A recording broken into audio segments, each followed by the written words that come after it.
Hello students, चलिए आज की क्लास शुरू करते हैं।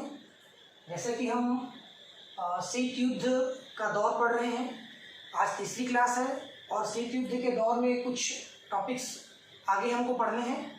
उसमें से एक टॉपिक है शीत युद्ध के दायरे, अर्थात शीत युद्ध कहाँ तक था, उसका फैलाव कहाँ तक था। तो विश्व में आज तक जितने भी युद्ध हुए हैं, जैसे कि हम जनरली जानते हैं प्रथम विश्व युद्ध और द्वितीय विश्व युद्ध। तो प्रथम विश्व युद्ध की शुरुआत 1914 से लेकर 1918 और सेकेंड वर्ल्ड वॉर की शुरुआत 1939 से लेकर 1945। और आप जितने भी युद्धों को आप जानते होंगे तो वो कुछ दिन, कुछ महीने या कुछ साल चलते हैं, लेकिन विश्व के इतिहास में शीत युद्ध एक ऐसा युद्ध है जो 45 साल तक चला था। कितने साल तक? 45 साल तक, अर्थात 1945 से लेकर 1990 तक। मतलब जब तक कि विश्व में दो शक्तियां थी, उसमें से एक शक्ति खत्म नहीं हो गई, तब तक वो शीत युद्ध चलता रहा और पूरे 45 वर्षों तक पूरा विश्व इस भय से गुजरता रहा कि कहीं तीसरा विश्व युद्ध ना हो जाए। तो शीत युद्ध का दायरा बहुत विस्तृत था। ये दो ऐसी महाशक्तियां थीं, ये तो भीमाकार शक्तियां थीं जिनमें पूरा विश्व उलझा हुआ था। चलिए इसके आगे बढ़ते हैं। तो शीत युद्ध का अर्थ मैंने आपको बता दिया क्या है। अब इसकी परिभाषा, तो पंडित जवाहरलाल नेहरू जी ने इसकी परिभाषा में कहा है कि शीत युद्ध पुरातन शक्ति के संतुलन की अवधारणा का नया रूप है। यह दो विचारधाराओं का संघर्ष न होकर दो भीमाकार शक्तियों का आपसी संघर्ष है। दो भीमाकार शक्तियां, मतलब भीम की तुलना की उन्होंने, मतलब भीम जो थे वो कितने ताकतवर थे और उनका आकार कितना बड़ा था। तो सोच लीजिए आप कि भीम से इसकी तुलना हो रही है, तो ये कैसी शक्तियां होंगी जो विश्व पर इन्होंने अपना साम्राज्य स्थापित किया था। इसके आगे चलते हैं। शीत युद्ध के लक्षण। शीत युद्ध के कुछ लक्षण थे जिनसे मालूम चलता है कि शीत युद्ध क्या था। तो पहला है, शीत युद्ध दो महाशक्तियों के बीच सर्वोच्चता प्राप्त करने के लिए संघर्ष था। दो महाशक्तियां। दूसरा, यह गर्म युद्ध था जो मानवों के चिंतन, भावनाओं एवं मनोवेगों पर विपरीत प्रभाव डालते हुए अशिष्ट आचरण को जन्म देता था। तीसरा है, यह वाक युद्ध अथवा स्नायु युद्ध था जो मानव मस्तिष्क में लड़ा गया। ध्यान रखिए, कहाँ लड़ा गया? किसी मैदान में नहीं, मानव मस्तिष्क में।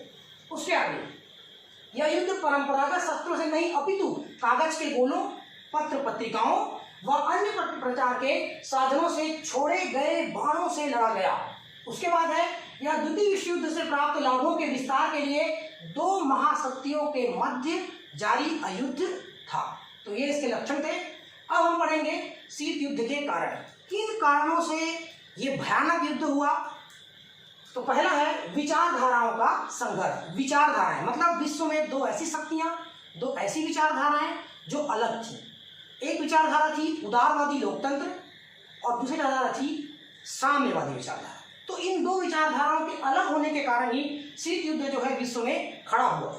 दूसरा है युद्धोत्तर उद्देश्यों में अंतर। देखिए, जब युद्ध शुरू हुआ था, मतलब हम बात कर रहे हैं द्वितीय विश्व युद्ध की, जब ये युद्ध शुरू हुआ था तो अमेरिका, ब्रिटेन, फ्रांस, रूस, इन सब लोगों ने एक साथ युद्ध शुरू किया था धुरी राष्ट्र के विरुद्ध। लेकिन आगे चलकर इनके बीच कुछ मतभेद हुए और रूस इनसे अलग हो गया। तो युद्ध के जो उद्देश्य थे वो बाद में अलग हो गए, उनमें अंतर आ गया। तीसरा है सोवियत संघ द्वारा युद्धोत्तर समझौतों की अवहेलना। ये बहुत महत्वपूर्ण कारण था कि सोवियत संघ क्या करता था, हर बार अपने वीटो का उपयोग करता था। मैंने आपको बताया है कि संयुक्त राष्ट्र संघ जो है उसमें वीटो पावर प्राप्त 5 देश हैं, उनमें से रूस एक देश था और अमेरिका भी था। तो सोवियत संघ क्या करता था, बार बार अपने वीटो का उपयोग करके जितने भी जो नियम बनते थे अंतर्राष्ट्रीय राजनीति के लिए, उनको वो लाने से रोक देता था। तो ये कारण था। तीसरा है अणुबम पर अमेरिका का एकाधिकार होना। अणुबम यानी कि आपको पता है कि जापान में क्या हुआ था, अमेरिका ने अणुबम गिराया था, तो उसका एकाधिकार न रहे इसलिए भी शीत युद्ध जो है वो आगे बढ़ा।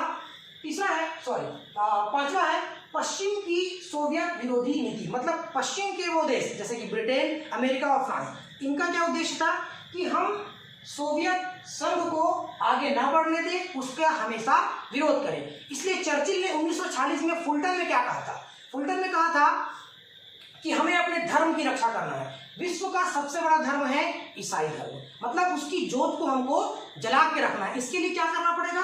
हमको गठबंधन की आवश्यकता है। हमको एक गठबंधन बनाना पड़ेगा जिससे हम अपने धर्म की रक्षा कर सकें, अर्थात खुले रूप में सोवियत संघ और उसकी विचारधारा का विरोध, जो कि सोवियत संघ बिल्कुल भी पचा नहीं पाया।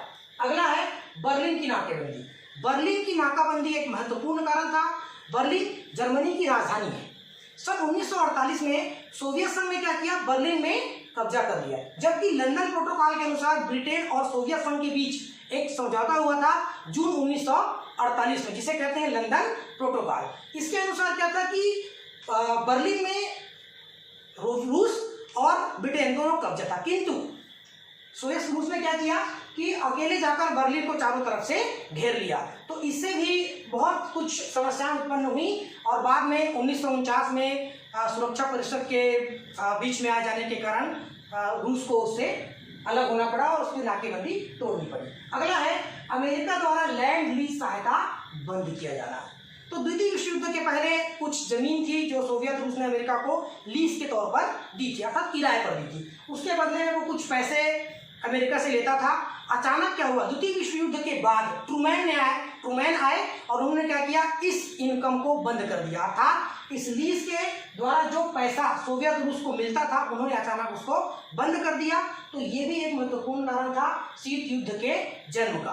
तो आज हमने पढ़ा शीत युद्ध का अर्थ, परिभाषा, शीत युद्ध के लक्षण, शीत युद्ध के कारण।